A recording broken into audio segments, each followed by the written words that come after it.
Bienvenidos, queridos oyentes, a un nuevo video de Historias de Época. Hoy les traigo una historia que habita en ese territorio sagrado donde el dolor y la esperanza se encuentran, donde las heridas más profundas del alma encuentran, contra toda expectativa, el bálsamo que las sana. ¿Alguna vez han sentido que el silencio de un niño puede gritar más fuerte que cualquier palabra? Que el amor verdadero no entiende de apellidos ni de fortunas. Que a veces quienes menos tienen son precisamente quienes más pueden dar. Esta es la historia de Adelaida, una joven huérfana cuyas manos conocían el trabajo duro, pero cuyo corazón guardaba una ternura capaz de obrar milagros.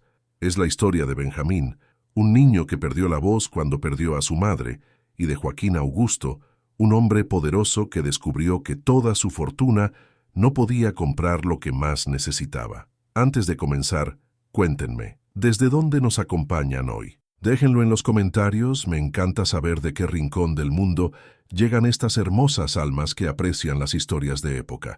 Y si aún no lo han hecho, los invito a suscribirse al canal y dejar su like. Cada suscripción, cada corazón, me ayuda a seguir trayéndoles estas narrativas que nos transportan a otros tiempos, pero que hablan de sentimientos eternos. Ahora sí, acomódense, preparen su té o su café y déjense llevar. Año 1878, 1879. Lugar, Hacienda Buena Esperanza, Valle del Paraíba, provincia de Sao Paulo, Brasil imperial. En el apogeo del café, había un tiempo, no hace tanto como parece y no tan cerca como quisiéramos, en que las haciendas cafetaleras del Valle del Paraíba se extendían como reinos verdes bajo el cielo brasileño. Entre ellas, la Hacienda Buena Esperanza se alzaba orgullosa, con su casona de tejas coloniales y sus corredores amplios donde el aroma del café recién tostado se mezclaba con el perfume de los jazmines que Cecilia había plantado junto a la escalinata principal. Pero en marzo de 1878, la fiebre amarilla llegó como una sombra silenciosa, y cuando partió, se llevó consigo a la señora de la casa. Joaquín Augusto de Almeida, barón del café, hombre de 38 años cuyo nombre se pronunciaba con respeto en toda la provincia, quedó convertido en una cáscara de sí mismo. Sus ojos, antes vivaces y decididos, se apagaron como velas a las que el viento les roba la llama. Caminaba por los corredores de su propia casa como un extraño, tocando las paredes como si buscara en ellas algún rastro del perfume de su esposa, algún eco de su risa que solía llenar cada rincón. Pero el dolor más profundo no habitaba en el pecho del hacendado. No. El dolor más desgarrador se había anidado en el corazón pequeño de Benjamín, el hijo de 6 años que había visto cómo cubrían con tierra el ataúd de su madre. Desde aquel día de Cuaresma, cuando las campanas de la capilla familiar doblaron lentas y pesadas, Benjamín no había vuelto a pronunciar palabra alguna, ni una. Sus labios, que antes no paraban de hacer preguntas sobre las mariposas del jardín, sobre las estrellas del cielo nocturno, sobre el porqué de todas las cosas, se habían sellado como la tumba que guardaba a Cecilia. Los esclavos domésticos susurraban entre ellos. Decían que el niño había sido tocado por algún mal, que su alma se había ido con la de su madre y que solo un cascarón vacío habitaba ahora en el cuarto infantil de la casona. La vieja Benedita, que había sido nodriza de Joaquín Augusto y ahora servía en la cocina, encendía velas a todos los santos y preparaba infusiones de hierbas que el niño rechazaba con la mirada perdida. El doctor Antero, médico de la villa cercana, venía cada semana a examinar al pequeño. Llegaba en su calesa negra, con su maletín de cuero gastado y sus lentes redondos empañados por el calor húmedo del valle. Revisaba al niño con manos expertas, pero cada vez más perplejas. Le tomaba el pulso, le examinaba la garganta, le hacía preguntas que Benjamín respondía con el silencio más absoluto. «Es melancolía profunda», dictaminaba el doctor, guardando sus instrumentos con gestos lentos. «Mal de los nervios. El shock de perder a su madre tan repentinamente ha afectado su capacidad de habla. He visto casos similares. Algunos se recuperan con el tiempo, otros...» Y aquí el doctor callaba, porque había cosas que un médico no debía decir en voz alta. Recetaba tónicos amargos que Benjamín bebía sin protestar, pero también sin mejorar. Jarabe de bromuro, extracto de valeriana, gotas de láudano diluido. Nada funcionaba. El niño seguía mudo, con sus ojos grandes y oscuros fijos en algún punto invisible que solo él podía ver. Por las tardes, cuando el sol comenzaba su descenso y las sombras de los cafetales se alargaban como dedos sobre la tierra roja, Benjamín se sentaba junto a la ventana de su cuarto. Desde allí podía ver el jardín que su madre había cultivado con tanto amor, las rosas que ella podaba cada mañana, el banco de hierro forjado donde solía sentarse a leerle cuentos, el camino de piedras por donde caminaban juntos hacia los cafetales, cuando ella le explicaba cómo las flores blancas se convertían en los granos rojos que daban fortuna a la familia. Ahora las rosas crecían salvajes, sin nadie que las cuidara. Las malas hierbas invadían los senderos, y el banco de hierro permanecía vacío, oxidándose lentamente bajo las lluvias del otoño que se acercaba. Joaquín Augusto observaba a su hijo desde el umbral de la puerta, sin atreverse a entrar. ¿Qué podía decirle? ¿Cómo podía consolar a un niño cuando él mismo se ahogaba en su propio dolor? Las palabras que antes fluían con naturalidad entre padre e hijo, ahora se atascaban en su garganta como piedras. Intentaba acercarse, extendía la mano para tocar el hombro pequeño de Benjamín, pero algo lo detenía. Quizás el miedo de ver en los ojos de su hijo un reflejo de su propia culpa, porque Joaquín Augusto se culpaba por no haber llevado a Cecilia a la capital cuando comenzaron los primeros síntomas. Se culpaba por haber creído que era solo un resfriado de temporada. Se culpaba por haber llegado tarde a despedirse, ocupado como estaba supervisando la cosecha. Entre los libros de contabilidad y los informes de las zafras de café que se amontonaban en su escritorio, Joaquín Augusto se sentía más impotente que nunca. Él, que podía ordenar la vida de cientos de trabajadores, que negociaba con comerciantes de ultramar, que hacía temblar a sus rivales con una sola mirada, no podía hacer absolutamente nada por su propio hijo. La casona, que antes rebosaba de vida y risas, se había convertido en un mausoleo habitado por fantasmas vivos. Los criados caminaban en puntas de pie, hablaban en susurros. Las cortinas permanecían cerradas, como si la luz del sol fuera una ofensa para el luto que cubría cada superficie. Y en el centro de todo ese silencio, en el corazón de esa penumbra perpetua, estaba Benjamín, un niño de 6 años que había olvidado cómo hablar, que había olvidado cómo reír, que había olvidado cómo ser niño. Doña Enriqueta, la madre de Joaquín Augusto, observaba todo desde su sillón de terciopelo gastado. A sus 62 años, la matriarca de los Almeida había visto muchas cosas. Había sobrevivido a la muerte de su esposo, había navegado las turbulentas aguas de la política imperial, había mantenido el honor de la familia cuando otros habrían sucumbido. Era una mujer de hierro, con un bastón de ébano que golpeaba el suelo para marcar el ritmo de sus palabras y una mirada que podía congelar la sangre de quien osara desafiarla. Pero incluso ella, con toda su dureza cultivada durante décadas, sentía que algo se quebraba dentro de su pecho cuando miraba a su nieto. Benjamín era lo único que quedaba de Cecilia, la única nuera que había logrado ganarse, aunque nunca lo admitiría en voz alta, un rincón de su corazón. Y ahora, ese niño se desvanecía día a día, como una vela consumiéndose lentamente. «Esto no puede continuar así», murmuró doña Enriqueta una noche, mientras cenaba en silencio con su hijo en el comedor demasiado grande para solo 2 personas. «Benjamín necesita algo, alguien. Los médicos no sirven de nada con sus pociones inútiles». Joaquín Augusto levantó la mirada de su plato intacto. Hacía semanas que no tenía apetito. «¿Qué sugiere, madre?» Pero doña Enriqueta no tenía respuesta. Por primera vez en su vida, la mujer que siempre sabía qué hacer, que siempre tenía un plan, se encontraba tan perdida como su hijo y su nieto. Afuera, el viento nocturno agitaba las copas de los cafetales, y en algún lugar de la hacienda, un pájaro nocturno lanzó su canto solitario hacia las estrellas.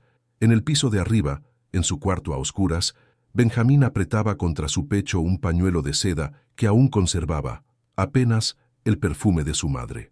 Y si alguien hubiera podido escuchar el silencio, habría oído el eco de un corazón infantil quebrándose, una y otra vez, como las olas contra las rocas de una costa lejana. El destino, sin embargo, tenía otros planes, y estos comenzarían a tejerse cuando el padre Ignacio, el viejo párroco de la villa, llegara a la hacienda con una sugerencia que cambiaría todo para siempre. El padre Ignacio, Era un hombre de pocas palabras, pero de muchas observaciones. Llevaba 40 años sirviendo en la parroquia de la villa, y en ese tiempo había bautizado, casado y enterrado a 3 generaciones de familias. Conocía los secretos de cada casa, los pecados confesados en la penumbra del confesionario, las esperanzas y los miedos que habitaban en cada corazón del valle. Cuando llegó a la hacienda Buena Esperanza aquella mañana de septiembre, el invierno brasileño comenzaba a retirarse y los primeros brotes de primavera asomaban tímidos entre las ramas de los árboles. El padre caminó lentamente por el sendero de entrada, apoyándose en su bastón con la sotana negra ondeando suavemente con la brisa. Joaquín Augusto lo recibió en el despacho, el único lugar de la casa donde el hacendado parecía poder respirar. Las paredes estaban cubiertas de estantes con libros y documentos, y el aroma del tabaco de pipa impregnaba cada rincón. «He estado pensando en el pequeño Benjamín», dijo el padre sin preámbulos, aceptando la taza de café que un criado le ofrecía. «He orado mucho por él, y creo que Dios me ha dado una respuesta». Joaquín Augusto se inclinó hacia adelante, con un destello de esperanza en sus ojos cansados. «¿Cuál es, padre?» «El niño necesita cuidado, no de médicos ni de criados. Necesita el cuidado de alguien que pueda dedicarle tiempo, paciencia y cariño. Una aya, alguien que esté con él constantemente, que le lea historias, que camine con él por los jardines, que le recuerde que hay belleza en el mundo». El hacendado frunció el ceño. «Hemos tenido varias criadas cuidándolo. Ninguna ha logrado nada». «No hablo de cualquier criada», respondió el padre Ignacio, dejando la taza sobre la mesa. «Hablo de alguien especial. ¿Recuerda usted a Amadeo, el capataz que sirvió a su padre durante 20 años? Por supuesto que lo recordaba. Amadeo había sido un hombre de confianza absoluta, leal como pocos, que había muerto de vejez unos años atrás. ¿Qué tiene que ver Amadeo con esto? Amadeo tuvo una hija, Adelaida. Cuando él murió, la muchacha quedó huérfana y fue acogida por una tía en la villa. Es costurera, pero lo notable de ella, Joaquín Augusto, es que sabe leer y escribir. Amadeo, que valoraba la educación, aunque él mismo nunca la tuvo, se aseguró de que su hija aprendiera, y más importante aún, tiene un corazón bondadoso. La he visto en la parroquia, ayudando con los niños del catecismo. Tiene una paciencia infinita, una dulzura que no se puede enseñar. El padre Ignacio hizo una pausa midiendo sus palabras. Creo que ella podría ayudar a Benjamín donde los demás han fallado. Joaquín Augusto guardó silencio por un largo momento. La hija de un capataz, una costurera de la villa, cuidando al heredero de los Almeida, sabía lo que diría su madre. Podía escuchar sus protestas resonando en su mente, pero también sabía que habían agotado todas las opciones convencionales. «Mándela a buscar», dijo finalmente. Adelaida llegó a la hacienda en la carreta del lechero, 3 días después de que el padre Ignacio le transmitiera la propuesta. Traía consigo un baúl de madera desgastado que contenía todo lo que poseía: 2 vestidos de percal, uno negro y otro gris, ropa interior remendada, un chal de lana heredado de su madre, un libro de oraciones con las páginas amarillentas y un ejemplar gastado de cuentos infantiles que había sido el único tesoro de su padre. Tenía 22 años, pero la vida la había curtido más allá de su edad. Sus manos, aunque pequeñas y delicadas en apariencia, mostraban los callos del trabajo constante, de las agujas de coser, de los cubos de agua, de las labores domésticas que había realizado desde niña. Su rostro era sencillo pero armónico, con ojos color miel que parecían guardar una profunda serenidad, y cabellos castaños recogidos en un moño simple bajo una cofia blanca. Cuando la carreta se detuvo frente a la escalinata de la casona, Adelaida sintió que el corazón le latía con fuerza en el pecho. Había oído hablar de la magnificencia de la hacienda Buena Esperanza desde niña, cuando su padre regresaba a casa con historias sobre la familia para la que trabajaba. Pero verla en persona era otra cosa. Las columnas blancas de la entrada, los amplios corredores cubiertos de tejas, las ventanas con cortinas de encaje, los jardines que, aunque descuidados, aún mostraban vestigios de su antigua gloria. Un criado la condujo al interior de la casa y Adelaida mantuvo la vista baja como le habían enseñado. Una persona de su condición no debía mirar directamente a los señores, no debía ocupar demasiado espacio, no debía hacer ruido al caminar. La llevaron a la sala de visitas, donde doña Enriqueta la esperaba sentada en su sillón habitual, con el bastón de ébano apoyado contra el apoyabrazos. A su lado, de pie junto a la ventana, estaba Joaquín Augusto. Los ojos de la matriarca recorrieron a Adelaida de arriba a abajo, evaluándola como se evalúa una mercancía en el mercado. Notó el vestido sencillo, las manos trabajadoras, la postura humilde, y en su rostro se dibujó una mueca de desprecio apenas disimulada. «Así que tú eres la hija del capataz Amadeo», dijo doña Enriqueta, pronunciando la palabra capataz como si fuera algo que se había pegado en la suela de su zapato. «El padre Ignacio habla bien de ti, aunque no entiendo qué puede hacer una costurera por mi nieto que no hayan podido hacer los médicos de la capital». Adelaida sintió el peso de aquellas palabras, pero no se amilanó. Había aprendido a lo largo de sus años de pobreza y orfandad que los ricos a menudo confundían la humildad con la debilidad. Mantuvo la cabeza baja, pero su voz fue clara y firme cuando respondió: «No soy médico, señora, pero puedo ofrecer al niño compañía y paciencia. Mi padre me enseñó que a veces lo que más necesitan los corazones heridos no son medicinas, sino alguien que esté dispuesto a esperar junto a ellos el tiempo que sea necesario». El silencio que siguió fue denso como la miel. Doña Enriqueta entrecerró los ojos, sorprendida por la respuesta. Joaquín Augusto, desde su lugar junto a la ventana, observó a la joven con renovado interés. «Muy bien», dijo finalmente la matriarca, golpeando el suelo con su bastón. «Te daremos un mes de prueba. Si no hay mejora en el niño, volverás a tu villa y a tus costuras, ¿entendido?» Adelaida asintió. «Entendido, señora. Una cosa más», agregó doña Enriqueta, con la voz afilada como una hoja. «No olvides cuál es tu lugar. Eres una empleada, nada más. No te hagas ilusiones que no corresponden a tu condición». Si aquellas palabras pretendían humillarla, Adelaida no lo demostró. Simplemente asintió de nuevo y permitió que la criada que había aparecido en la puerta la condujera a la habitación que le habían asignado. Un cuarto pequeño en la parte trasera de la casa, con una cama estrecha, un aguamanil de porcelana desportillada y una ventana que daba a los cafetales. Mientras deshacía su escaso equipaje, Adelaida pensó en el niño al que debía ayudar. Un niño que había perdido la voz junto con su madre. Ella sabía lo que era perder. Había perdido a su madre cuando tenía 10 años, a su padre cuando tenía 18. Conocía el peso del duelo, el silencio que deja la ausencia, el vacío que ninguna palabra puede llenar. Quizás, pensó mientras colocaba el libro de cuentos sobre la mesita de noche, era justamente eso lo que podía ofrecer. No soluciones ni curas milagrosas, solo la comprensión de alguien que había transitado por el mismo valle de sombras. Al día siguiente, conocería a Benjamín, y entonces comenzaría el verdadero desafío. Lo que Adelaida no sabía era que aquel niño silencioso, con sus ojos grandes y su corazón roto, estaba a punto de cambiar su vida tanto como ella cambiaría la de él. Las primeras semanas fueron las más difíciles. Benjamín la ignoraba con la misma determinación con que ignoraba a todos los demás. Cuando Adelaida entraba en su habitación por las mañanas, el niño ni siquiera levantaba la vista. Permanecía sentado junto a la ventana, con la mirada perdida en el jardín abandonado, como si ella fuera un fantasma invisible, una corriente de aire que no merecía su atención. Adelaida no se rindió.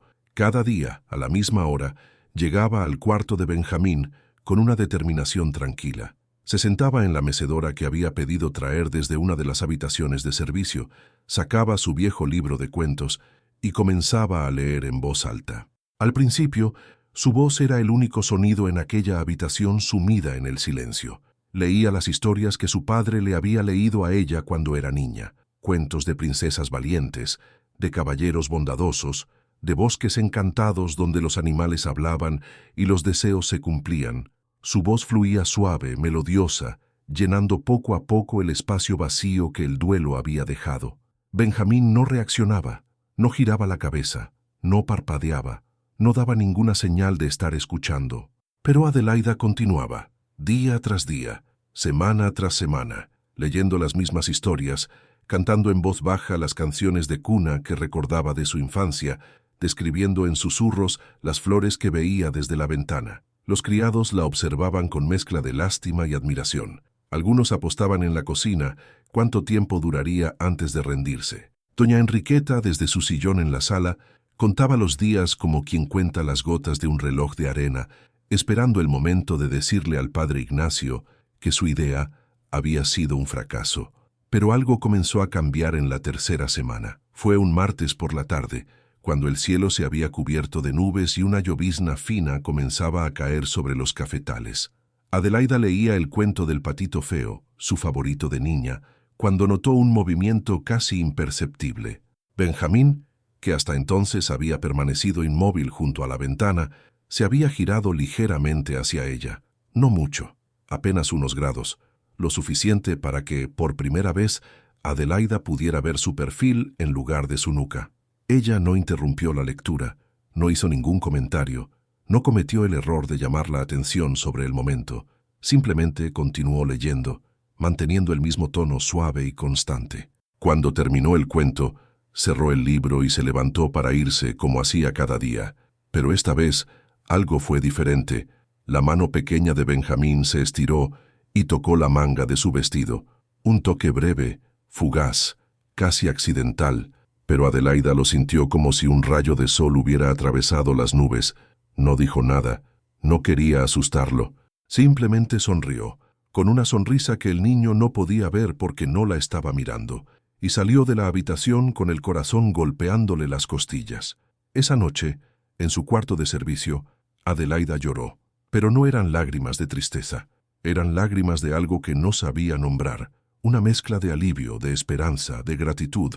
Por primera vez desde que había llegado a la hacienda, sintió que quizás, solo quizás, podía hacer una diferencia. A partir de ese día, los progresos fueron pequeños pero constantes. Benjamín comenzó a seguirla con la mirada cuando ella se movía por la habitación. Luego empezó a acercarse a ella durante las lecturas, sentándose cada vez más cerca de la mecedora. Una tarde, mientras Adelaida describía las ilustraciones de su libro, sintió un peso cálido contra su costado. Benjamín se había recostado contra ella como un pajarito que busca el calor del nido. Ella fingió no notarlo. Había aprendido que cualquier reacción excesiva podía romper el delicado hilo que comenzaba a tejerse entre ellos.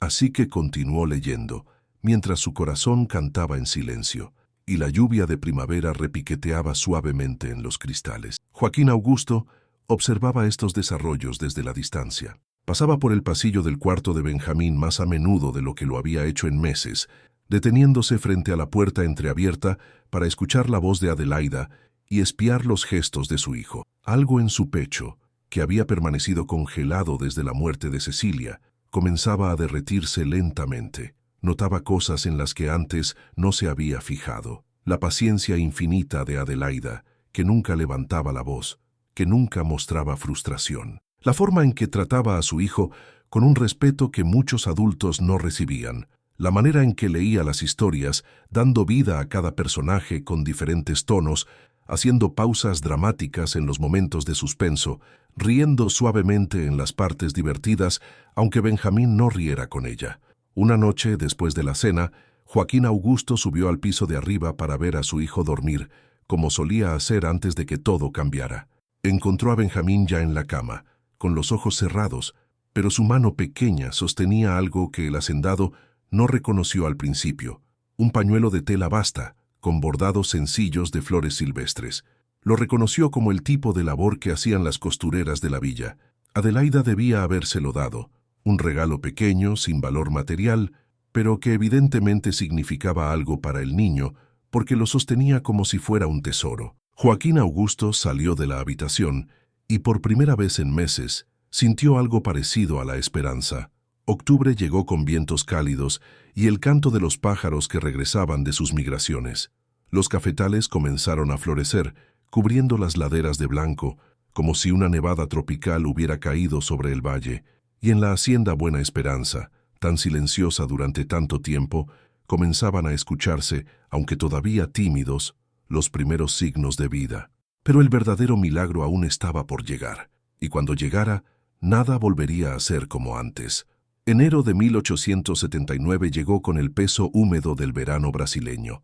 Las tardes se volvían bochornosas, el aire se espesaba con la humedad y las tormentas tropicales se formaban en el horizonte como ejércitos de nubes oscuras para descargar su furia sobre los cafetales cuando menos se esperaba. Fue en una de esas noches de tormenta cuando todo cambió. El día había comenzado como cualquier otro. Adelaida había pasado la tarde con Benjamín, leyendo historias, caminando por el jardín que ella misma había comenzado a rescatar del abandono, señalando las mariposas que revoloteaban entre las flores que volvían a florecer. El niño seguía sin hablar, pero su transformación era evidente para todos.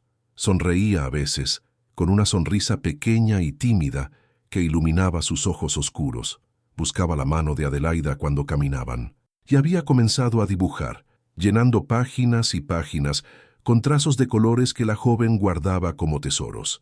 Esa noche, la tormenta llegó con una violencia inesperada. El viento azotaba las ventanas, los relámpagos rasgaban el cielo cada pocos segundos, y los truenos retumbaban tan fuerte que hacían temblar las paredes de la vieja casona. Los criados corrían de un lado a otro, cerrando postigos, asegurando puertas, rezando en voz baja a los santos para que protegieran la casa. Adelaida estaba en su pequeño cuarto, intentando dormir a pesar del estruendo, cuando lo escuchó. Un grito agudo, desesperado, que provenía del piso de arriba. No lo pensó 2 veces. Saltó de la cama, se envolvió en su chal y corrió por los pasillos oscuros, guiándose por los destellos de los relámpagos que entraban por las ventanas. Subió las escaleras de 2 en 2, con el corazón golpeándole el pecho, y llegó a la puerta del cuarto de Benjamín. Lo encontró sentado en la cama, con los ojos desorbitados de terror, el cuerpo temblando como una hoja. Un relámpago particularmente brillante iluminó la habitación, seguido de un trueno que pareció explotar directamente sobre el techo, y entonces el niño gritó de nuevo. Pero no era solo un grito, era una palabra que Adelaida jamás olvidaría mientras viviera. ¡Adelaida! Ella se quedó paralizada por un instante, sin poder creer lo que acababa de escuchar. Pero el niño seguía gritando su nombre, una y otra vez, extendiendo los brazos hacia ella, buscándola en la oscuridad como un náufrago busca tierra firme. Adelaida corrió hacia él, lo envolvió en sus brazos, lo apretó contra su pecho, sintiendo los latidos desbocados del corazón infantil contra el suyo, y Benjamín lloró. Lloró como no había llorado desde la muerte de su madre, con sollozos que sacudían todo su pequeño cuerpo, con lágrimas que empapaban el camisón de Adelaida, con gemidos que expresaban todo el dolor que había guardado durante meses. «Estoy aquí», susurraba ella, acariciándole el cabello, meciéndolo suavemente. «Estoy aquí, mi niño, no te voy a dejar, estoy aquí». No supo cuánto tiempo permanecieron así, abrazados en la oscuridad, mientras la tormenta rugía afuera. Minutos, horas. El tiempo pareció suspenderse, existiendo solo ese momento, solo ese abrazo, solo esas lágrimas que finalmente se derramaban. Joaquín Augusto apareció en la puerta sin que ninguno de los dos lo notara. Había escuchado los gritos desde su despacho, donde pasaba las noches de insomnio intentando ahogar sus penas en trabajo. Había subido corriendo, temiendo lo peor, y lo que encontró lo dejó sin aliento. Su hijo, su pequeño hijo silencioso, llorando en los brazos de Adelaida, diciendo su nombre, hablando por primera vez en casi un año. Se apoyó contra el marco de la puerta, sintiendo que las piernas le fallaban. Las lágrimas que él mismo había reprimido durante tanto tiempo amenazaron con desbordarse. Levantó la mano para cubrirse la boca, para contener el sollozo que pugnaba por escapar de su garganta. Adelaida lo vio entonces. Sus ojos se encontraron por encima de la cabeza de Benjamín, que comenzaba a calmarse entre sus brazos. En esa mirada hubo algo que no necesitó palabras: gratitud, asombro y algo más, algo que ninguno de los dos estaba preparado para nombrar. Joaquín Augusto asintió una vez en silencio y se retiró a las sombras del pasillo, pero en su pecho, cerrado durante tanto tiempo, una puerta comenzaba a abrirse, una puerta que no sabía que existía y que daba paso a un jardín que había olvidado que podía florecer. La tormenta amainó cerca del amanecer. Cuando los primeros rayos de sol asomaron entre las nubes dispersas, Benjamín dormía profundamente, acurrucado en los brazos de Adelaida, que no se había movido de su lado en toda la noche. Su rostro, por primera vez en meses, mostraba una paz que parecía imposible. Cuando despertó, Lo primero que hizo fue mirar a Adelaida con esos ojos grandes que ahora brillaban con algo nuevo. «¿Me cuentas una historia?», preguntó con voz ronca de desuso. Y Adelaida, con el corazón rebosante de alegría, comenzó a narrar. A partir de ese día, Benjamín no dejó de hablar. Las palabras que había guardado durante tanto tiempo brotaban ahora como un manantial que rompe la roca que lo contenía. Preguntaba todo, contaba todo. Quería saber los nombres de cada flor del jardín, de cada estrella en el cielo, de cada pájaro que volaba sobre los cafetales. Y siempre, siempre, buscaba a Adelaida, como si ella fuera el ancla que lo mantenía conectado al mundo de los vivos, el puente que lo había traído de regreso del silencio. La noticia del milagro se extendió por la hacienda como el aroma del café recién tostado. Los criados sonreían y cuchicheaban. La vieja Benedita encendió velas de agradecimiento en la capilla.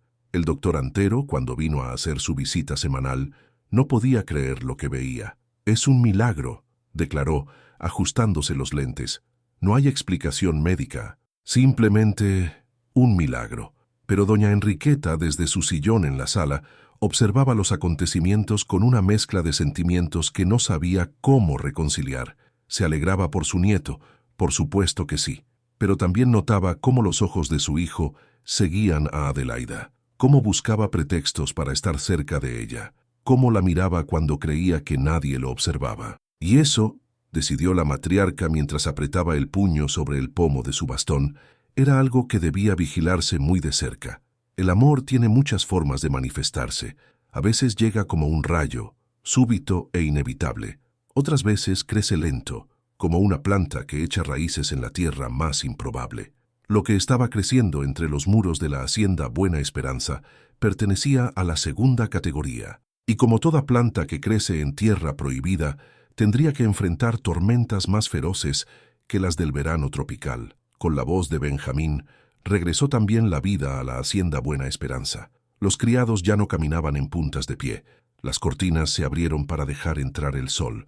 El jardín que Adelaida había comenzado a recuperar floreció con renovada energía, como si las propias plantas sintieran el cambio de atmósfera. Y en el centro de toda esta transformación estaban Benjamín y su aya, inseparables como la luz y la sombra. Joaquín Augusto comenzó a observar a Adelaida. Al principio fueron miradas furtivas, robadas en los momentos en que ella no se daba cuenta.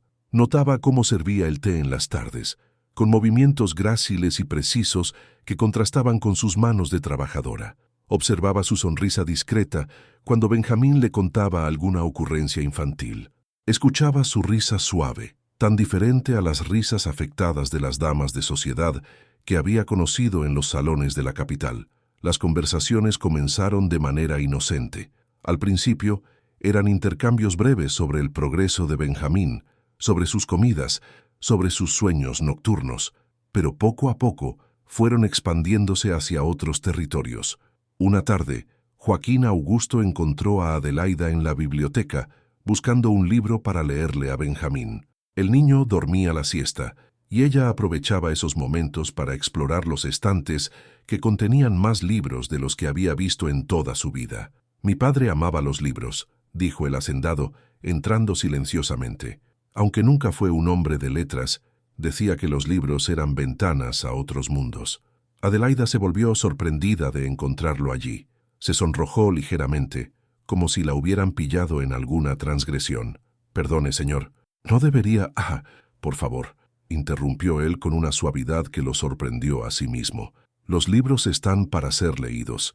Me alegra que les des uso. Esta biblioteca ha estado demasiado silenciosa desde...» No terminó la frase. No hacía falta. Desde ese día las conversaciones en la biblioteca se volvieron una costumbre. Joaquín Augusto le prestaba libros, novelas de Machado de Asís, poesía de Castro Alves, tratados de historia y geografía que ella devoraba con una avidez que le recordaba a sí mismo de joven. Discutían sobre lo que leían, intercambiaban opiniones, compartían fragmentos favoritos. Adelaida nunca había conocido a un hombre como él. Los hombres de su condición que había tratado eran rudos, toscos, preocupados solo por la supervivencia del día a día. Joaquín Augusto era diferente. Había viajado a Europa, hablaba francés e inglés, Conocía las cortes y los salones de la alta sociedad, y sin embargo, la trataba como una igual, escuchando sus opiniones con genuino interés, sin jamás hacer gala de su superioridad social. Por su parte, Joaquín Augusto descubría en Adelaida algo que no había encontrado ni siquiera en Cecilia, aunque amaba profundamente a su difunta esposa. Una conexión intelectual, una curiosidad compartida, una forma de ver el mundo que resonaba con la suya propia. Ella no lo adulaba, ni fingía estar de acuerdo con todo lo que decía.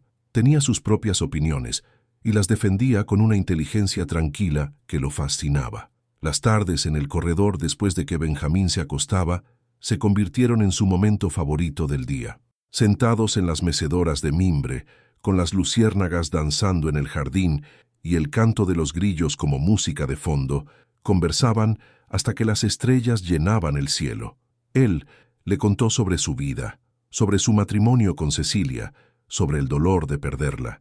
Ella le habló de su padre, del amor que le tenía, de los sacrificios que había hecho para darle una educación. Compartieron historias de infancia, sueños de juventud, miedos secretos que nunca habían confesado a nadie. Un día, mientras caminaban por el jardín supervisando los trabajos de restauración que Adelaida había iniciado, sus manos se rozaron accidentalmente. Ambos se detuvieron, como si una corriente eléctrica los hubiera atravesado. Joaquín Augusto la miró, y en sus ojos ella vio algo que la aterró y la llenó de alegría a partes iguales. Pero antes de que ninguno pudiera decir nada, la voz estridente de doña Enriqueta cortó el aire como un cuchillo. «Joaquín Augusto, te he estado buscando por toda la casa. Hay asuntos que discutir». La matriarca estaba de pie en el corredor, observándolos con ojos entrecerrados. Su bastón golpeó el suelo con un sonido seco que pareció resonar como un juicio.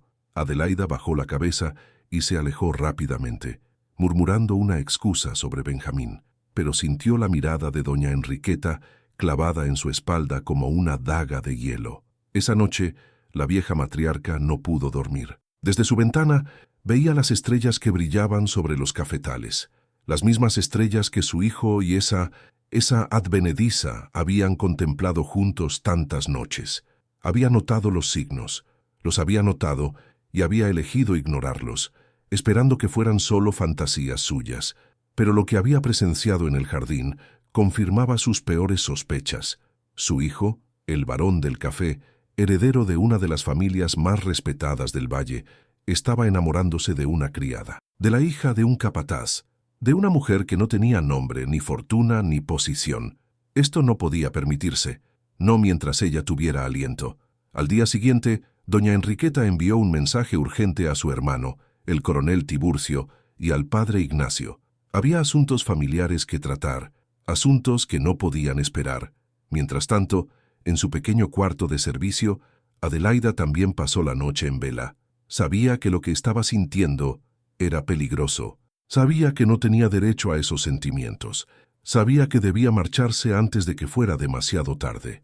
Pero cuando cerraba los ojos, veía el rostro de Joaquín Augusto. Sentía el roce de su mano. Escuchaba su voz leyéndole pasajes de poesía en las tardes doradas del corredor, y sabía con una certeza que la llenaba de terror que ya era demasiado tarde. Las nubes se acumulaban en el horizonte, y la tormenta que se avecinaba no sería de agua y viento, sino de orgullo, prejuicio y secretos familiares.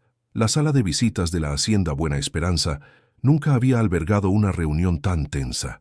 Doña Enriqueta presidía desde su sillón habitual, con el bastón de ébano apoyado contra el apoyabrazos y una expresión que habría congelado el agua en pleno verano. A su izquierda, en un sillón tapizado de terciopelo granate, se sentaba el coronel Tiburcio, su hermano menor, un hombre corpulento de bigotes engominados y mirada calculadora que había amasado fortuna e influencia en la política local. A la derecha, algo incómodo en medio de aquella atmósfera cargada, el padre Ignacio se retorcía las manos sobre la sotana, presintiendo que aquella reunión no terminaría bien. Joaquín Augusto no había sido invitado. Se encontraba en los cafetales, supervisando la preparación de la cosecha, que comenzaría en pocas semanas.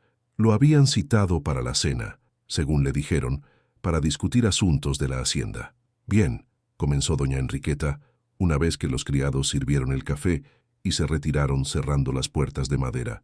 Todos saben por qué estamos aquí. El coronel Tiburcio asintió gravemente. La situación es inaceptable, hermana. He escuchado rumores incluso en la villa. Dicen que el varón pasa las tardes a solas con una criada, que le presta libros de su biblioteca, que camina con ella por los jardines como si fuera una dama de sociedad. Son exageraciones, intentó intervenir el padre Ignacio. Adelaida es una joven respetable, de buena moral, interrumpió la matriarca con una risa amarga.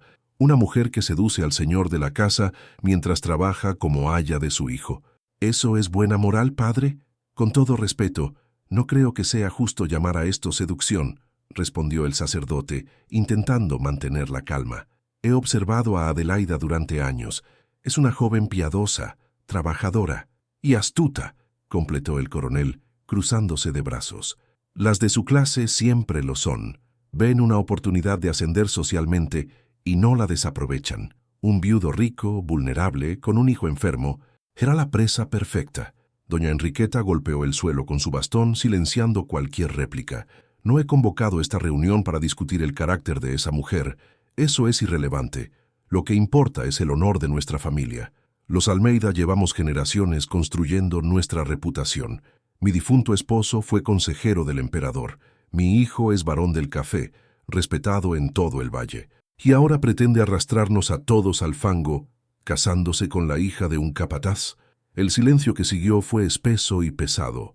El padre Ignacio bajó la mirada, sabiendo que cualquier cosa que dijera sería inútil contra ese muro de prejuicios. «¿Qué propones, hermana?», preguntó finalmente el coronel. Doña Enriqueta se inclinó hacia adelante, con los ojos brillando de determinación. «La mujer debe irse. Mañana mismo, si es posible. La pagaremos bien por sus servicios. Le daremos una carta de recomendación si la necesita, pero debe abandonar esta hacienda y no volver jamás». «¿Y Benjamín?», preguntó el padre Ignacio en voz baja. «El niño ha progresado milagrosamente gracias a ella. ¿Qué pasará cuando la mujer que lo trajo de vuelta a la vida desaparezca de repente?» Por un instante, una sombra de duda cruzó el rostro de la matriarca, pero se recuperó rápidamente. «Los niños son resilientes. Se adaptará. Conseguiremos otra aya, una de buena familia, educada en los conventos de la capital, alguien apropiado». «Me opongo a esto», declaró el padre Ignacio, poniéndose de pie. «Lo que proponen es cruel. Cruel para Adelaida, que no ha hecho nada malo. Cruel para Benjamín, que la ama como a una madre. Y cruel para Joaquín Augusto, que tiene derecho a tomar sus propias decisiones». «Mi hijo no está en condiciones de tomar decisiones racionales», respondió doña Enriqueta fríamente. «Está cegado por lo que sea que esa mujer le haya hecho creer. Como su madre, es mi deber protegerlo de sí mismo». El coronel Tiburcio se levantó también, colocándose junto a su hermana. «Padre, comprendo que usted tenga simpatías hacia la muchacha, pero debe entender nuestra posición. Un matrimonio así sería la ruina de los Almeida. No en términos económicos, quizás, pero sí sociales. Las puertas se cerrarían, los negocios se complicarían. El niño crecería siendo el hijo de una sirvienta. ¿Eso quiere usted para él?». El padre Ignacio recogió su birrete y se dirigió a la puerta. «Lo que yo quiero es irrelevante, pero les advierto, están jugando con fuego. Pueden expulsar a Adelaida, sí, pero no pueden controlar los corazones, y las heridas que causen ahora podrían no sanar jamás». Cuando la puerta se cerró tras él, doña Enriqueta y el coronel intercambiaron una mirada de satisfacción. El padre era un sentimental, pero su oposición carecía de importancia. La decisión estaba tomada. «Hablaré con la mujer esta noche», dijo la matriarca, levantándose con ayuda de su bastón. «Le explicaré cómo son las cosas. Si es tan decente como pretende, entenderá que debe marcharse por el bien de todos». Mientras caminaba hacia la puerta, agregó sin volverse: «Y si no entiende, bueno, hay otras maneras de hacer que la gente coopere». En la penumbra de la sala, las sombras parecieron estremecerse ante aquellas palabras. Afuera, el sol comenzaba a ponerse sobre los cafetales, tiñendo el cielo de tonos rojos y naranjas que parecían presagiar sangre derramada. En algún lugar de la hacienda, ajeno a todo lo que se tramaba en su nombre, Benjamín corría por el jardín detrás de una mariposa azul, con la risa que Adelaida le había devuelto, resonando como campanillas en el aire perfumado de jazmines. Pronto, muy pronto, esa risa volvería a apagarse. La noche cayó sobre la hacienda como un manto de terciopelo oscuro, tachonado de estrellas que parpadeaban indiferentes a los dramas humanos que se desarrollaban bajo su luz. Adelaida había acostado a Benjamín, como cada noche, con un cuento y una canción de cuna. El niño se había dormido abrazando el pañuelo bordado que ella le había regalado, murmurando promesas de aventuras para el día siguiente. Ella le había acariciado el cabello, había besado su frente suavemente y había permanecido junto a su cama más tiempo del habitual, observándolo dormir con una opresión en el pecho que no sabía explicar. Cuando bajó las escaleras, encontró a doña Enriqueta esperándola en el pasillo que conducía a las habitaciones de servicio. La matriarca estaba envuelta en un chal negro, con el bastón apoyado contra la pared, y una vela en la mano que proyectaba sombras danzantes sobre su rostro severo. «Necesitamos hablar», dijo la anciana, y no era una petición. Adelaida la siguió hasta una pequeña sala que se usaba para las reuniones con los proveedores, lejos de los oídos curiosos de los criados. La vela apenas iluminaba el espacio, creando una atmósfera de confesionario o de tribunal. Doña Enriqueta no se anduvo con rodeos. «Sé lo que está pasando entre tú y mi hijo». Adelaida abrió la boca para protestar, pero la matriarca levantó una mano, silenciándola. «No me interrumpas, sé lo que he visto. Los paseos, las conversaciones, las miradas. Puede que sea vieja, pero no soy ciega ni tonta. Y he decidido que esto debe terminar». El silencio que siguió fue tan denso que Adelaida podía escuchar los latidos de su propio corazón. «No perteneces a nuestro mundo», continuó doña Enriqueta, con una voz que intentaba sonar razonable, pero que destilaba veneno. «Eres la hija de un capataz, una costurera de la villa. ¿Crees realmente que podrías sentarte a la mesa de un barón del café, asistir a los bailes de la corte, educar al heredero de los Almeida?»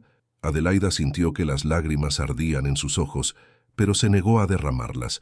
No le daría esa satisfacción a la anciana. «Si de verdad quieres a mi hijo», prosiguió la matriarca inclinándose hacia adelante, «te irás, esta noche, antes de que destruyas su reputación, antes de que arruines su futuro, antes de que conviertas a mi nieto en el hazmerreír de la provincia». «Benjamín», logró murmurar Adelaida, «el niño se recuperará. Los niños siempre lo hacen, pero si te quedas y sigues alimentando esta fantasía absurda, solo conseguirás causarle más dolor a largo plazo. ¿Quieres que crezca siendo señalado como el hijo del varón que se casó con una criada? ¿Quieres que las puertas de la sociedad se le cierren antes de que tenga edad para entender por qué?» Adelaida cerró los ojos. Cada palabra de la matriarca era como una aguja clavándose en su corazón, porque en el fondo, aunque odiara admitirlo, había algo de verdad en ellas. ¿Qué podía ofrecerle ella a Joaquín Augusto? ¿Qué futuro tendrían juntos, en un mundo donde los apellidos y las fortunas determinaban el valor de las personas? «Vete antes del amanecer», concluyó doña Enriqueta levantándose. «Deja una carta si quieres, pero vete, por tu propio bien y por el de todos». Cuando la matriarca se marchó, llevándose la vela consigo, Adelaida se quedó sola en la oscuridad, y allí en aquella sala fría y vacía, permitió finalmente que las lágrimas corrieran por sus mejillas. Escribió 2 cartas a la luz temblorosa de una vela en su pequeño cuarto. La primera fue para Benjamín. Sus manos temblaban tanto que las letras salían torcidas, emborronadas por las lágrimas que no podía contener. «Mi querido niño», escribió, «cuando leas estas palabras, yo ya no estaré en la hacienda. Pero quiero que sepas que llevo tu sonrisa grabada en el corazón y que donde quiera que esté, pensaré en ti cada día. No estés triste. Recuerda las historias que leímos juntos, y cuando te sientas solo, mira las estrellas y sabe que yo estaré mirando las mismas estrellas, pensando en ti. Te quiero más de lo que las palabras pueden expresar, tu Adelaida». La segunda carta fue para Joaquín Augusto. Fue más difícil de escribir, porque cada palabra era una despedida de algo que nunca había llegado a ser. «Señor», comenzó formalmente, aunque hacía mucho que habían dejado atrás esas formalidades, «me marcho porque es lo correcto. No pertenezco a su mundo, y mi presencia aquí solo traerá problemas para usted y para Benjamín. Gracias por todo lo que me ha dado, los libros, las conversaciones, la oportunidad de cuidar a su hijo. Han sido los meses más felices de mi vida. No me busque. Es mejor así, Adelaida». Cuando terminó, dobló las cartas cuidadosamente y las dejó sobre la mesita de noche, junto al libro de cuentos de su padre que dejaría para Benjamín. Hizo su pequeño baúl de madera, el mismo con el que había llegado meses atrás, cuando el mundo era diferente y su corazón estaba intacto. Guardó sus vestidos, su chal, su ropa remendada. No llevó nada que le hubieran dado en la hacienda, ni los libros prestados, ni las cintas para el cabello que Benjamín le había regalado, ni el pequeño espejo de mano que había encontrado un día sobre su almohada, sin nota, pero sabiendo perfectamente de quién venía. A las 4 de la mañana, cuando el cielo comenzaba a clarear apenas en el horizonte, Adelaida bajó sigilosamente las escaleras con el baúl a cuestas. Atravesó los jardines que había recuperado del abandono, pasando junto a los rosales que volvían a florecer, junto al banco de hierro que había limpiado y pintado, junto a las huellas de los pasos que había dado con Benjamín durante sus caminatas de la tarde. El lechero llegaba cada madrugada con su carreta. Ella le había pedido el día anterior, con alguna excusa sobre un asunto urgente en la villa, que le permitiera acompañarlo de regreso. El hombre aceptó sin hacer preguntas. Cuando la carreta comenzó a alejarse por el camino de tierra que serpenteaba entre los cafetales, Adelaida no miró hacia atrás. No podía. Si lo hacía, sabía que su resolución se quebraría como cristal y correría de vuelta a la casona, a los brazos del hombre que amaba, al niño que había llenado de luz sus días. El sol asomaba en el horizonte, tiñendo el cielo de rosas y dorados. Un nuevo día comenzaba sobre la hacienda Buena Esperanza. Pero para los que despertarían en ella, sería el amanecer más oscuro que habían conocido. Benjamín despertó con el sol ya alto, lo cual era inusual. Normalmente, Adelaida lo despertaba temprano, abriendo las cortinas con un «buenos días», dormilón, que hacía que el mundo pareciera un lugar maravilloso donde todo era posible. Pero esa mañana, las cortinas permanecían cerradas, y cuando el niño se frotó los ojos y miró hacia la puerta, esperando ver la silueta familiar de su aya, encontró solo el espacio vacío del umbral. «¿Adelaida?», llamó, con voz aún ronca de sueño. El silencio fue su única respuesta. Se levantó de la cama, arrastrando consigo el pañuelo bordado, y caminó descalzo por el pasillo hasta el cuarto de Adelaida. La puerta estaba abierta, la cama cuidadosamente hecha, el aguamanil vacío. Los pequeños objetos que ella guardaba sobre la cómoda habían desaparecido. Sobre la mesita de noche, un libro y 2 sobres. Benjamín no sabía leer todavía, pero reconoció su nombre escrito en uno de los sobres porque Adelaida le había enseñado a identificar las letras. Con dedos temblorosos, lo abrió y extrajo la carta. Las palabras escritas eran incomprensibles para él, pero no necesitaba entenderlas para saber lo que significaban. Se había ido. Adelaida se había ido.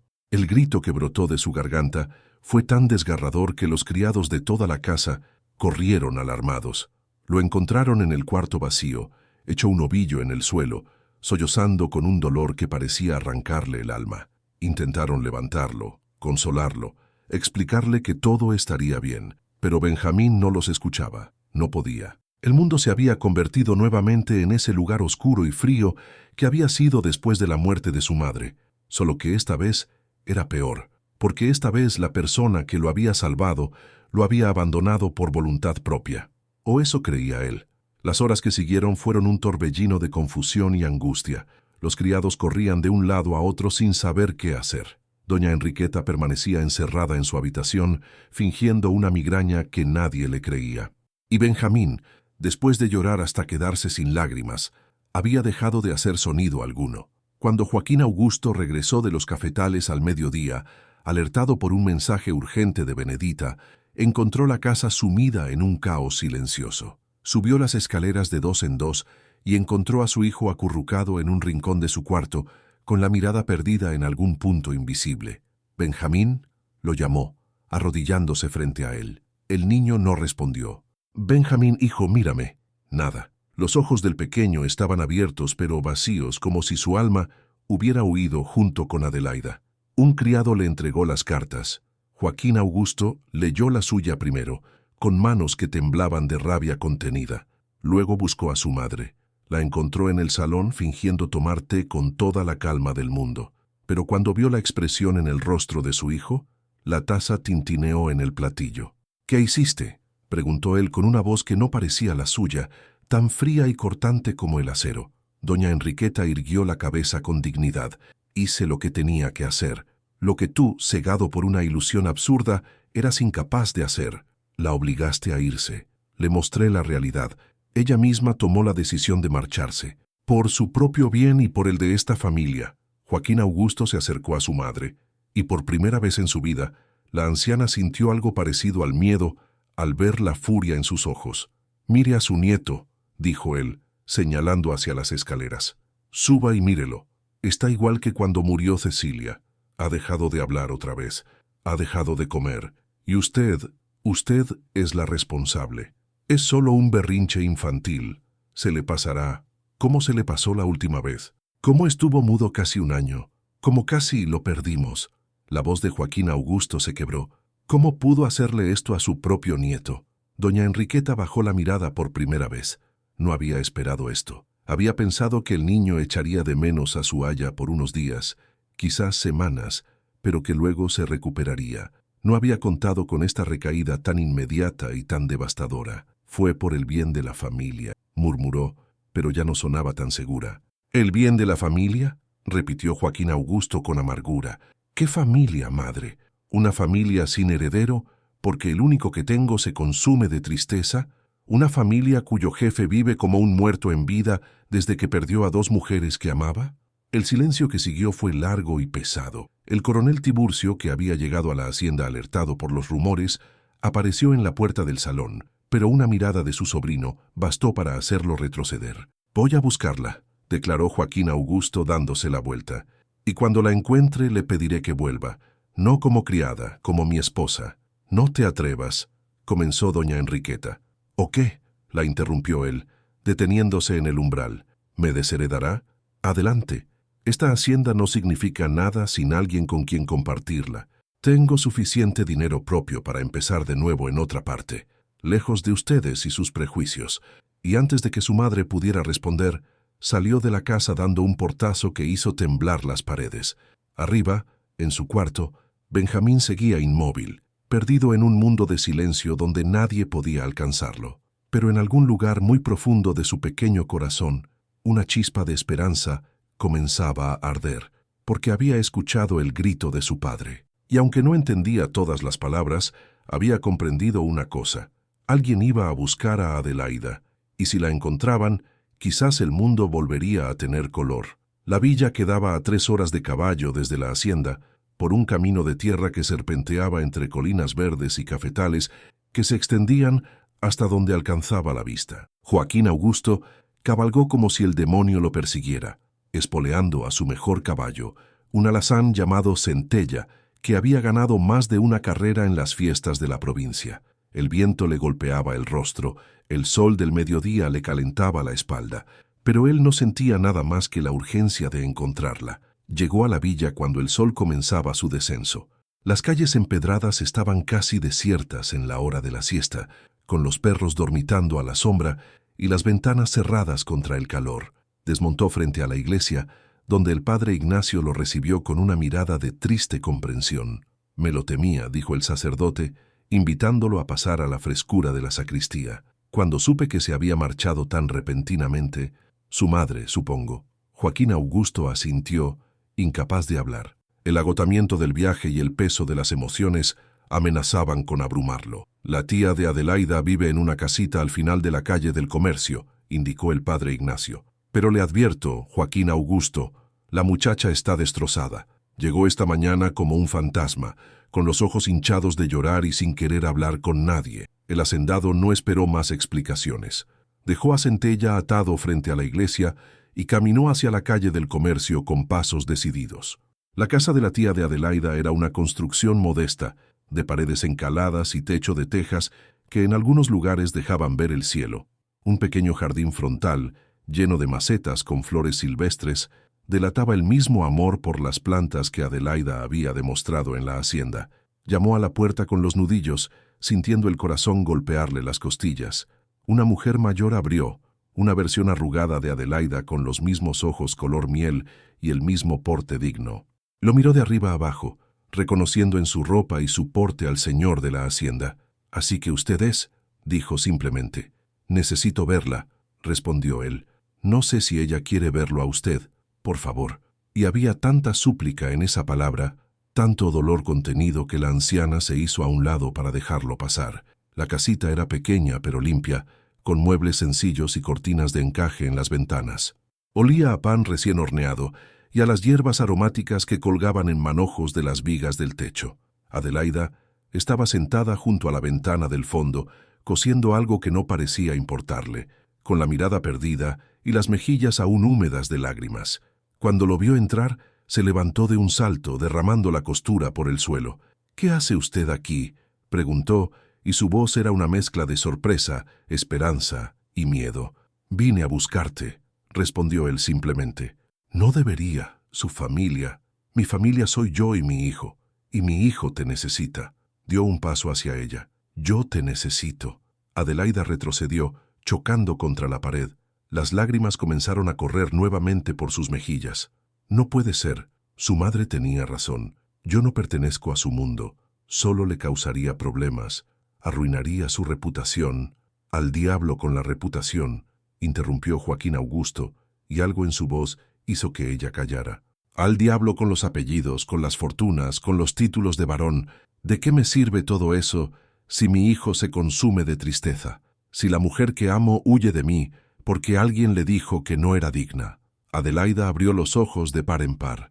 «¿La mujer que ama?». Él acortó la distancia entre ellos y tomó sus manos, esas manos trabajadoras con callos de costura que él encontraba más hermosas que cualquier mano enjollada de las damas de sociedad. «Adelaida, durante meses te he visto cuidar a mi hijo con una devoción que no tiene precio. Te he visto devolverle la voz, la sonrisa, la vida. He conversado contigo sobre libros y sueños hasta que las estrellas llenaban el cielo. Y en algún momento de todo eso, sin darme cuenta, me enamoré de ti». Ella sollozó, incapaz de responder. «Vuelve conmigo», continuó él, apretando sus manos. «No como criada, no como aya, como mi esposa, como la señora de mi casa, como madre de Benjamín. Su familia jamás lo aceptará», logró decir ella entre lágrimas. «Entonces construiremos nuestra propia familia, tú, yo y Benjamín. Y si mi madre no puede vivir con eso, encontrará otra hacienda donde amargarse en paz. Pero no voy a dejar que sus prejuicios me roben la felicidad». Adelaida buscó en sus ojos algún signo de duda, alguna señal de que aquello era solo un impulso pasajero. Pero solo encontró determinación y algo más profundo, un amor que había crecido lentamente, día tras día, como las flores del jardín que ella había rescatado del abandono. «Benjamín», murmuró. «Está como antes», admitió Joaquín Augusto, y su voz se quebró. «Dejó de hablar cuando descubrió que te habías ido. Por eso vine a buscarte tan rápido, no solo porque te amo, sino porque mi hijo te necesita. Tú eres lo único que puede traerlo de vuelta». Ella cerró los ojos, sintiendo el peso de aquella responsabilidad, pero también la calidez de saber que era amada, necesitada, valorada por quien realmente era. «Está bien», dijo finalmente, abriendo los ojos. «Volveré». Joaquín Augusto la abrazó entonces, con una fuerza que contenía todo el miedo de perderla y toda la alegría de haberla encontrado, y ella se dejó abrazar, sintiendo por primera vez en su vida que pertenecía a algún lugar. Detrás de ellos, la tía de Adelaida los observaba desde la puerta, con una sonrisa que mezclaba lágrimas y esperanza.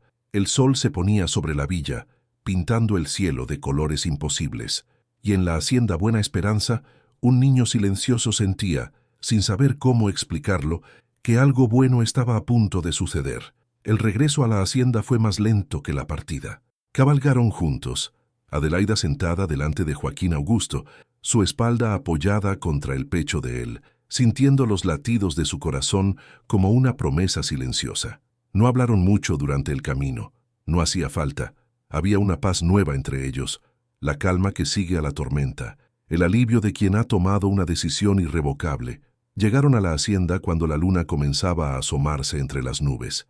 Las luces de la casona brillaban en la distancia, y Adelaida sintió un nudo en el estómago al pensar en lo que les esperaba. Pero Joaquín Augusto apretó suavemente su mano, como diciéndole sin palabras que no tenía nada que temer.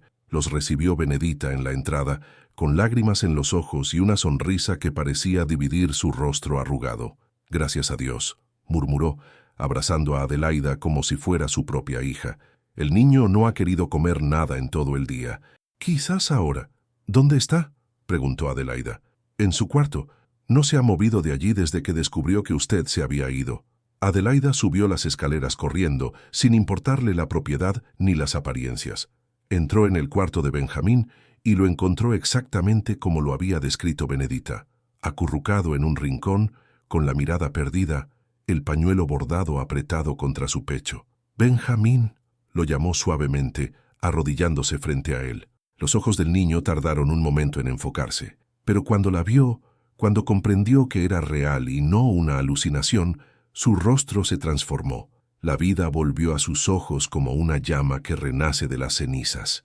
«¡Adelaida!», gritó, lanzándose a sus brazos con tanta fuerza que casi la derriba. Ella lo sostuvo, lo abrazó, lo meció suavemente mientras él lloraba contra su hombro. «Estoy aquí», susurró una y otra vez. «Estoy aquí y no me voy a ir, nunca más. Te lo prometo». Abajo en el salón una reunión muy diferente tenía lugar. Joaquín Augusto había convocado a su madre, al coronel Tiburcio y al padre Ignacio, que había llegado poco después de que la noticia del regreso de Adelaida se extendiera por la villa. Los había reunido en el comedor principal, donde el retrato de su padre los observaba desde la pared con expresión severa. Doña Enriqueta ocupaba su lugar habitual, con el bastón apoyado contra la mesa y una expresión de desafío apenas contenido. El coronel estaba de pie junto a la ventana, con los brazos cruzados y el ceño fruncido. El padre Ignacio se había sentado en una esquina, observando la escena con una mezcla de preocupación y curiosidad. «Adelaida ha vuelto», anunció Joaquín Augusto sin preámbulos, «y va a quedarse, permanentemente, como mi esposa». El silencio que siguió fue tan denso que se podía cortar con un cuchillo. Doña Enriqueta fue la primera en reaccionar. «Has perdido la razón», declaró, golpeando la mesa con la palma abierta. «Es exactamente lo que temía. Esa mujer te ha hechizado, te ha cegado». «Nadie me ha hechizado, madre», interrumpió él con calma. «He tomado una decisión libre, como adulto que soy, como jefe de esta familia». «¿Jefe de esta familia?», intervino el coronel Tiburcio con desprecio. «Un hombre que quiere casarse con una criada no es jefe de nada, es un hazmerreír». Joaquín Augusto se volvió hacia su tío con una expresión que hizo retroceder al corpulento coronel. «Hazmerreír es un hombre que vende su opinión al mejor postor en la política local. Hazmerreír es quien se preocupa más por las apariencias que por la felicidad de su propia sangre. Si eso es lo que considera honorable, tío, me alegra decepcionar sus expectativas». El coronel se puso rojo de furia, pero algo en la mirada de su sobrino le impidió responder. «Escúchenme bien», continuó Joaquín Augusto, paseando su mirada por todos los presentes. «Adelaida será mi esposa. Quienes no puedan aceptarlo son libres de marcharse. Las puertas del camino están abiertas». «¿Me estás echando de mi propia casa?», exclamó doña Enriqueta. «Esta casa es mía, madre. La heredé de mi padre. La he mantenido con mi trabajo. La he hecho prosperar con mi esfuerzo. Usted es bienvenida a quedarse, pero solo si puede tratar a Adelaida con el respeto que merece, como mi esposa y como madre de Benjamín». «Madre de Benjamín», repitió la matriarca con incredulidad. «El niño la ama como a una madre, y ella lo ama a él como si fuera su propio hijo. No voy a privar a mi hijo de ese amor por satisfacer prejuicios que deberían haber quedado en el siglo pasado». El padre Ignacio se puso de pie entonces, con una sonrisa que no pudo ocultar. «Creo que lo que Joaquín Augusto está diciendo es perfectamente claro. Ha tomado una decisión y está en su derecho. Lo que ustedes decidan hacer a partir de ahora es asunto suyo, pero les recomendaría que reflexionen sobre lo que realmente importa: el bienestar de un niño que ha sufrido demasiado y la felicidad de un hombre que merece una segunda oportunidad en el amor». Doña Enriqueta miró al sacerdote con furia, pero no encontró palabras para responder. «Pueden quedarse o marcharse», concluyó Joaquín Augusto, caminando hacia la puerta. «Pero mañana mismo comenzaré los preparativos para la boda. Y espero sinceramente que elijan estar presentes». Salió del comedor sin mirar atrás, dejando a su madre y a su tío sumidos en un silencio que decía más que cualquier palabra. Arriba, en el cuarto de Benjamín, Adelaida sostenía al niño dormido en sus brazos. Había llorado hasta quedarse sin lágrimas, y ahora dormía con la paz de quien ha recuperado algo que creía perdido para siempre. Cuando Joaquín Augusto apareció en la puerta, Adelaida levantó la mirada hacia él. En sus ojos había una pregunta silenciosa. Él sonrió, y esa sonrisa fue toda la respuesta que ella necesitaba. Había ganado, habían ganado, y aunque el camino que tenían por delante no sería fácil, lo recorrerían juntos, como familia. Las semanas que siguieron al regreso de Adelaida fueron de transformación silenciosa. Benjamín floreció como nunca antes. Hablaba sin cesar, como si quisiera compensar todo el tiempo perdido. Hacía preguntas sobre todo: ¿por qué el cielo era azul? ¿Cómo crecían los granos de café? ¿De dónde venían las estrellas? ¿Qué había más allá de las montañas que se veían desde la ventana de su cuarto? Y siempre, siempre, buscaba a Adelaida para que le diera las respuestas. Caminaban juntos por los cafetales, con Joaquín Augusto acompañándolos cuando sus obligaciones se lo permitían. Visitaban el jardín que Adelaida había rescatado del abandono, que ahora era un estallido de colores y aromas. Se sentaban en el banco de hierro que Cecilia había amado, y Adelaida le contaba historias de su padre, el capataz Amadeo, que había trabajado en esa misma hacienda cuando ella era apenas una niña. ¿Tu papá conoció a mi mamá?, preguntó Benjamín una tarde, mientras observaban las mariposas revolotear entre los rosales. Adelaida asintió suavemente. La conoció, sí. Mi padre decía que tu mamá era la señora más bondadosa de todo el valle, que siempre tenía una palabra amable para los trabajadores, que se preocupaba por sus familias. El niño guardó silencio por un momento, procesando aquella información. Luego preguntó con la inocencia cruel de los niños: ¿tú crees que mi mamá estaría contenta de que estés aquí? Adelaida sintió que el corazón se le encogía. Era una pregunta que ella misma se había hecho muchas veces. ¿Qué pensaría Cecilia de todo esto? ¿La juzgaría por haber ocupado su lugar? Creo, respondió cuidadosamente, que tu mamá querría que fueras feliz, y que tu papá fuera feliz. Y si nosotros podemos ayudarlos a ser felices, entonces sí, creo que ella estaría contenta. Benjamín pareció satisfecho con la respuesta. Se recostó contra ella, como solía hacer, y cerró los ojos bajo el sol de la tarde. Mientras tanto, en la casona, las cosas iban cambiando gradualmente. Doña Enriqueta, después de varios días de silencio obstinado, había comenzado a emerger de su habitación. No había aceptado la situación, no exactamente, pero tampoco había cumplido su amenaza de marcharse.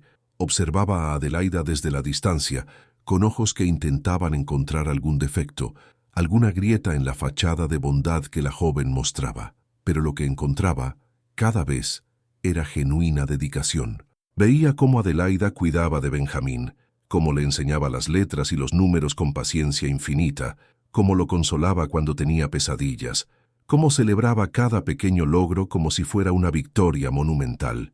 Y veía a su nieto. Lo veía sonreír, reír, hablar. Lo veía correr por los jardines con una energía que parecía imposible hacía apenas unos meses. Lo veía mirar a Adelaida con un amor que no podía fingirse, que no podía fabricarse. Algo en el corazón endurecido de la matriarca comenzaba a ablandarse, aunque se negaba a admitirlo. El momento decisivo llegó una mañana, durante el desayuno. Era un día como cualquier otro. La mesa estaba servida con el café recién hecho, el pan, las frutas de la temporada. Joaquín Augusto presidía un extremo, con Adelaida a su derecha y Benjamín entre ambos. Doña Enriqueta ocupaba el otro extremo, como siempre, picoteando su comida en silencio. Benjamín estaba contando una historia sobre una rana que había encontrado en el jardín. Hablaba con las manos, derramando un poco de leche en el mantel en su entusiasmo, pero nadie le llamó la atención. Estaban todos demasiado felices de escucharlo hablar como para preocuparse por modales. Entonces, sin previo aviso, el niño se detuvo a mitad de la historia. Miró a Adelaida con una expresión seria, casi solemne, que contrastaba con su habitual alegría. «Adelaida», dijo, y había algo diferente en su voz, algo que hizo que todos los presentes prestaran atención. ¿Puedo llamarte mamá?» El silencio que cayó sobre la mesa fue absoluto. Adelaida se quedó paralizada, con el tenedor a medio camino de la boca. Joaquín Augusto contuvo la respiración. Incluso los criados que servían se detuvieron en seco. Y doña Enriqueta, desde su extremo de la mesa, Observó la escena con ojos que, por primera vez en mucho tiempo, mostraban algo diferente al desprecio. Adelaida dejó el tenedor sobre el plato con manos que temblaban. Miró al niño que le había devuelto la capacidad de amar, que le había dado un propósito cuando creía haberlo perdido todo. Y luego miró a Joaquín Augusto, buscando su aprobación, su permiso. Él asintió, con los ojos brillantes de lágrimas contenidas. «Sí, mi niño», respondió Adelaida con la voz quebrada por la emoción. «Puedes llamarme mamá». Benjamín saltó de su silla y corrió hacia ella, abrazándola con toda la fuerza de sus pequeños brazos. «¡Mamá!», exclamó, probando la palabra como si fuera un caramelo nuevo. «¡Mamá, mamá, mamá!». Adelaida lo envolvió en sus brazos, llorando sin poder contenerse. Joaquín Augusto se unió al abrazo, formando un círculo de amor y aceptación que parecía irradiar luz propia. Y en el otro extremo de la mesa, doña Enriqueta desvió la mirada. Pero quien hubiera estado observando con atención habría notado algo extraordinario. Una lágrima, una sola, rodando por la mejilla arrugada de la vieja matriarca. Una lágrima que decía, más que cualquier palabra, que algo estaba cambiando en su corazón. Los preparativos para la boda avanzaban a pesar de la resistencia silenciosa de doña Enriqueta. Joaquín Augusto había fijado la fecha para mediados de junio, cuando los cafetales estarían en plena cosecha y la hacienda bullera de actividad.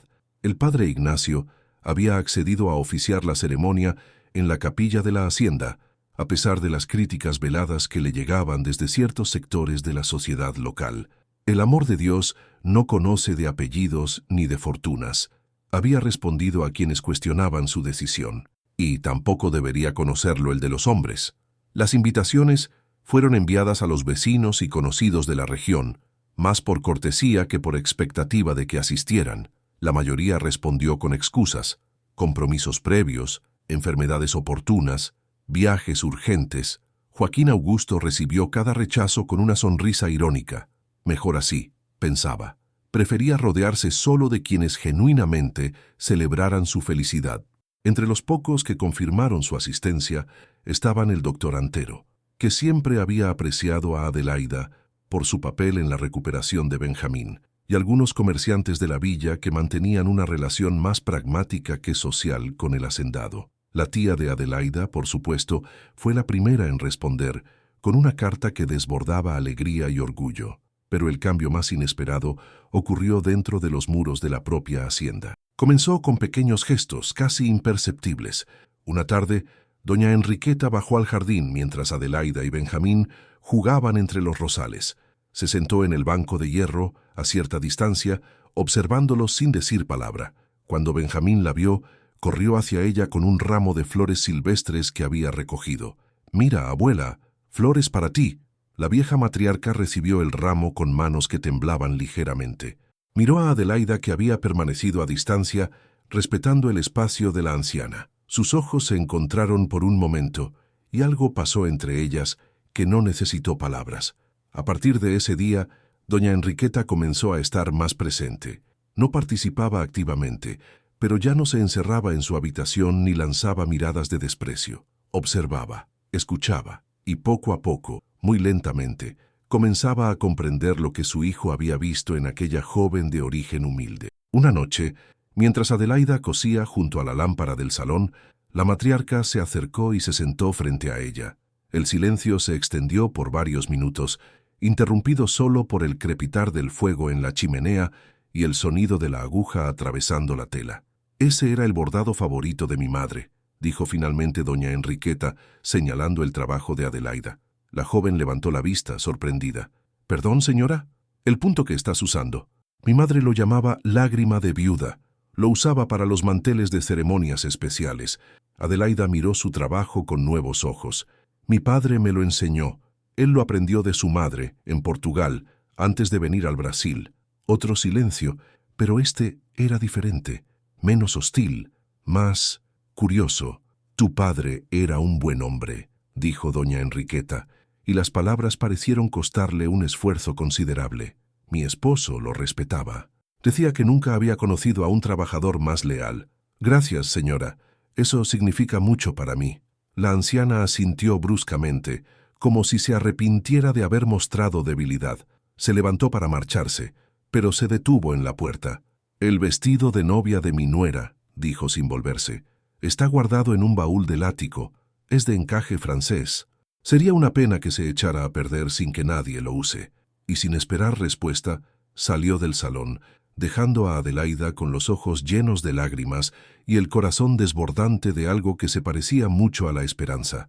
No era una bendición, no exactamente, pero era un primer paso, una mano extendida desde el otro lado del abismo que las separaba. Al día siguiente, cuando Adelaida subió al ático acompañada de Benedita, encontró el baúl exactamente donde doña Enriqueta había dicho. Dentro, envuelto en papel de seda amarillento por el tiempo, estaba el vestido de novia de Cecilia. Era hermoso. El encaje era delicado como telarañas de hada, con un corpiño ajustado y una falda amplia que caía en cascadas de tela vaporosa. Había pertenecido a una mujer a quien Adelaida nunca había conocido, pero a quien sentía cercana a través del amor de Benjamín y las historias de Joaquín Augusto. «¿Estás segura de que debo usarlo?», preguntó a Benedita, tocando la tela con dedos reverentes. La vieja criada sonrió. «La señora Enriqueta no hace regalos a la ligera, niña.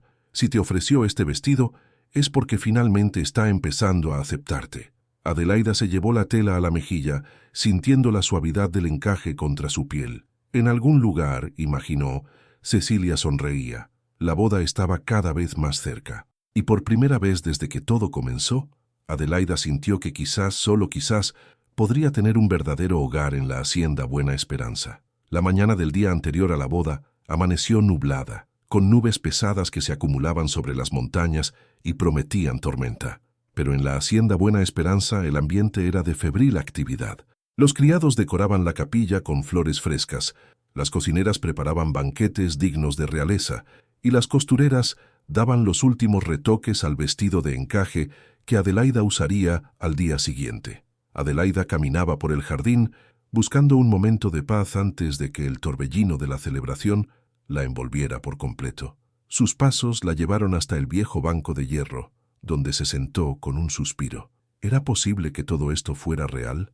Hacía menos de un año, era una costurera sin esperanza, sobreviviendo día a día en el casebrío de su tía.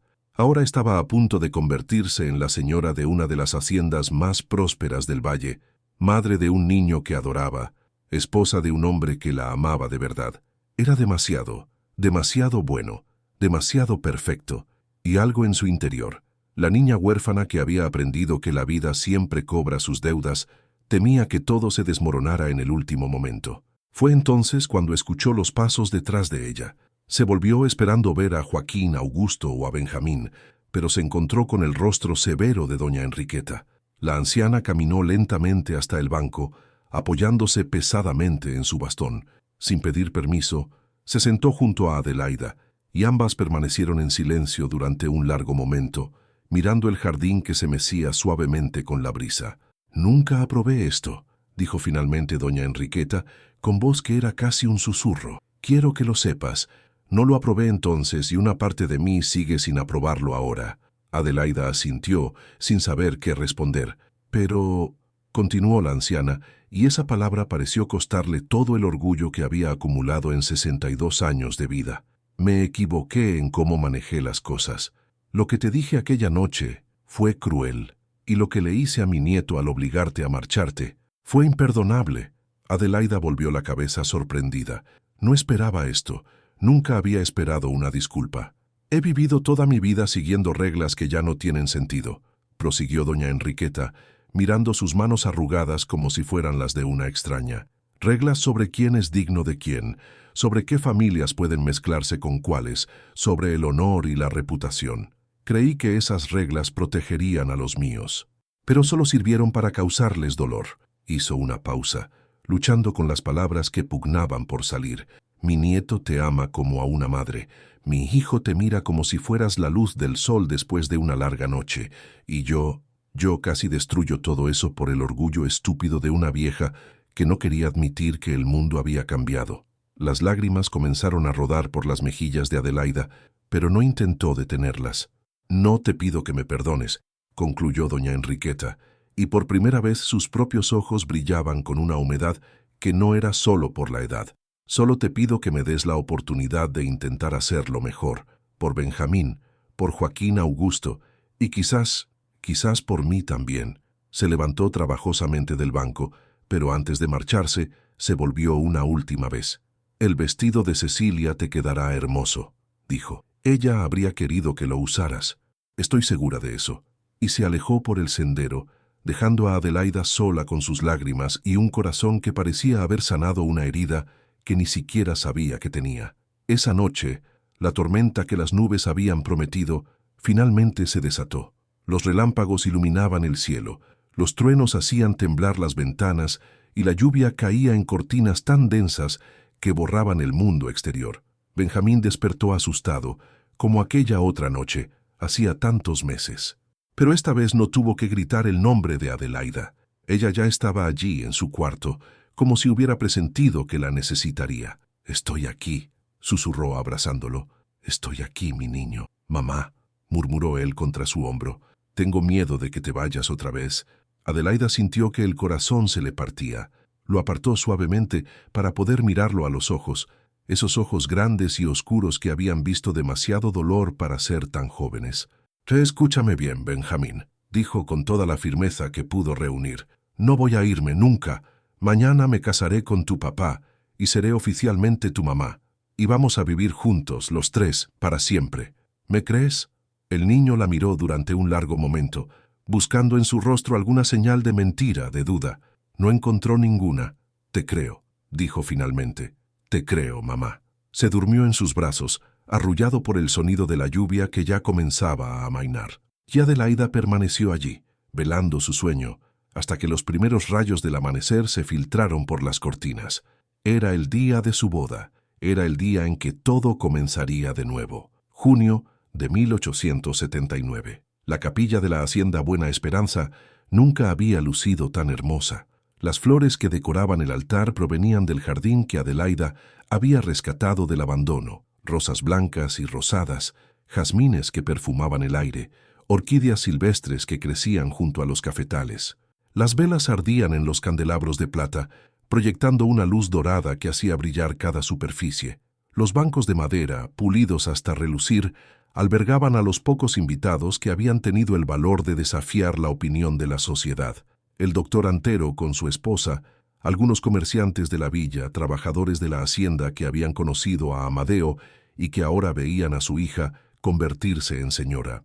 En primera fila, la tía de Adelaida lloraba silenciosamente, con un pañuelo apretado contra la boca, y en el lugar de honor, junto al pasillo central, estaba doña Enriqueta. Vestía de negro como siempre, pero había algo diferente en su porte, una suavidad en la postura, una luz nueva en los ojos.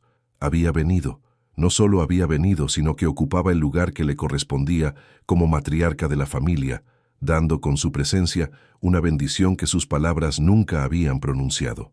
El padre Ignacio esperaba junto al altar, con una sonrisa que iluminaba su rostro arrugado. A su lado, Joaquín Augusto vestía su mejor traje, el que había reservado para las ocasiones más importantes.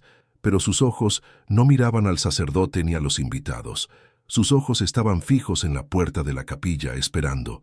Y entonces ella apareció.